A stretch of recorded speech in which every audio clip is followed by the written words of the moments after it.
Hi, everyone. This is Pastor John from Bridgepoint Church in Green Bay.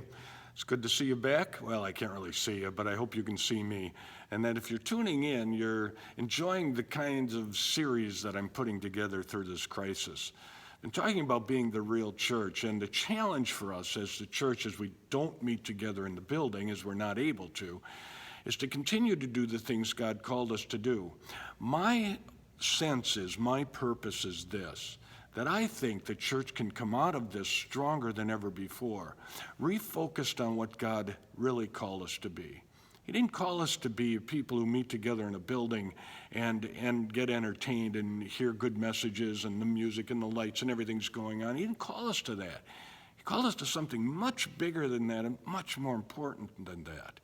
And that's our challenge as the church today, is how do we do those things, maybe especially since we're not able to meet together and encourage one another. So I'm putting out these videos to encourage you to be the church. In fact, I've kind of just titled this one, Be the Church 2, Part 2, so that you can enjoy it. Now, the first part I'm going to talk about is what Jesus said on the Sermon on the Mount. Maybe the most profound message Jesus ever spoke. In fact, probably easily the most profound message Jesus ever spoke, because this is what he was teaching that showed how he lived. He lived differently than any other teacher of his time. He did things differently, so radically differently that, well, ultimately it cost him his life. Those in religious power didn't like what he was teaching, but they especially didn't like what he was doing. He was hanging around with publicans and sinners, and he was touching their lives and changing them. He was being something in this world that the church had never done before, that religion had never done before. He was being the church. He was being the Christ, the head of the church. And he's calling us to do the same, to live exactly the same way in the world around us. So I'm going to start with Matthew chapter 5. And this is connected to the sermon that I preached on Sunday, where Jesus says, "You have heard that it was said." Now, we're listening to a lot of voices. In fact, in this day and age, more than ever, there are voices everywhere. You can't turn around with hearing something new. You can't turn on the radio, can't watch TV. It's just everywhere. Everyone is inundated with a new message or a different word. If you believe a lot of what you hear, well, you're probably scared to death right now. Don't be. Seriously. There are a lot of other voices telling us different things. And one of the voices is the voice of Christ and the voice of the church. Don't be afraid. Fear is crippling. And God has not given us the spirit of fear, but of love and of a sound mind. And too often we hear voices that are just the opposite of that. Not of love, and certainly not of a sound mind. If you're going to keep your mind sharp and straight through all of this, you're going to have to hold on to very tightly the voice of the Lord and listen to it closely. So you've heard it said, and he goes on to say, love your neighbor and hate your enemy. But I tell you, love your enemies and pray for those who persecute you. Wow. This is contrary to almost everything we know, because we like the people that we like, and we hang around the people that we like. In fact, the church is social at its core. We get together because we like to be together. We want to be together. We see each other. We encourage one another. We help each other. In fact, that's the biggest struggle for me right now, is I don't get to see my people. And I hate to say this, but I mostly miss the kids. Having young children around, there's just a sense of life around you all of the time, so much energy. And I'm so glad when I get to send them home with their parents, because my kids aren't at home anymore, and I can go home and take a nap. And a lot of you can't, and I'm sorry about that. But these days will pass, and trust me, you'll miss them, because your children are a lot of fun, and I enjoy them very much. So I miss them right now. So I miss the kids, and I miss the church. I miss the family of God getting together and loving one another, encouraging one another, helping one another. That's the job of the church. That's the job of Christians as we care for and give ourselves away to others. But Jesus wants us to focus on this idea. If you love your neighbor because they're like you, if you love your neighbor because you get along with them, because they're good people, You're missing the point of the church. It isn't our job to just hang around people that we like. In fact, Jesus didn't do that, or maybe he did. Maybe he liked being around publicans and sinners. That's what he was accused of, hanging around publicans and sinners and even enjoying their company. Maybe because they were just who they were. I think sometimes in the church we miss the chance to just be around people who just the way they were, because we come into church and we know how to do church. We know how to say the right things. We know how to be the right people. We know how to dress. We know how to look the part. We know how to be the people we're supposed to be, at least in the building.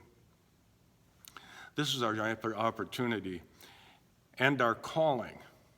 It's our calling to be the real church outside of the church, to not just put on airs, to not just dress the right way or say the right words when other people are around, especially those who are like us, to not just blend in to the church body, but to stand out in the world, not because we're like them, but because we are so different from them. And it's not about the things that we do or don't do. It really is about who we are. Jesus isn't talking about what we do here. He's talking about love. He's talking about giving. He's talking about being a neighbor to someone. He's not talking about how we dress or how we look or if we say the right words. He's talking about something very genuine and real, the love of God in us, that the world needs to see in us and out of us. He goes on to say, if you greet only those who are your own people, what are you doing more than others? Do not even pagans do that? Isn't that something? We take credit for so many things because we're nice people, and Jesus is saying lots of people are nice people. That's not what I'm calling you to. Lots of people know how to do that. That doesn't make them any different at all. If we're going to be different from the world, then we've got to be like Christ and love the people that maybe don't love us back. We're real good at searching out people who are like us and people that we can say we've been good and we're nice people. We say the right things, we do the right things, and then we pat ourselves on the back for being nice. Jesus oftentimes wasn't very nice. In fact, to those hypocrites in the church, in the religion that he was from, in the Jewish faith that he embraced, he was radically different and hated for what he said because he dared to go against the flow. What have we heard said, and what are we doing? Are we walking the walk? Are we talking the talk? Are we being what Christ called us to be? Are we doing what Christ called us to do? Now, he goes on to say, if you hate your enemies, you're just like the world. No, we don't have enemies, right? At least we try not to have enemies. Maybe it's time for us to take a look at the enemies in our lives, the real enemies in our lives. They're not the people around us. They're often just the things that we don't care about and the things that we don't like. See, we don't have very many enemies. We don't have a lot of people that hate us, and maybe that's not a good thing. Maybe we ought to stand out so much in the world that those who are of the world either run to us like they did to Jesus, or they fight against us. Are we attracting the people we want to attract? Are we different enough that the world says, what have you got that I haven't got? See, even pagans return love for love and give to those who give to them. But that's not what we're called to. We're called to be radically different. Jesus replied later on in Matthew 25 when asked, Lord, when did we not give you a drink? When did we not clothe you? When did we not feed you? And Jesus said, truly I tell you, whenever you do not do that for the least of these, you did not do it for me. That's a powerful truth.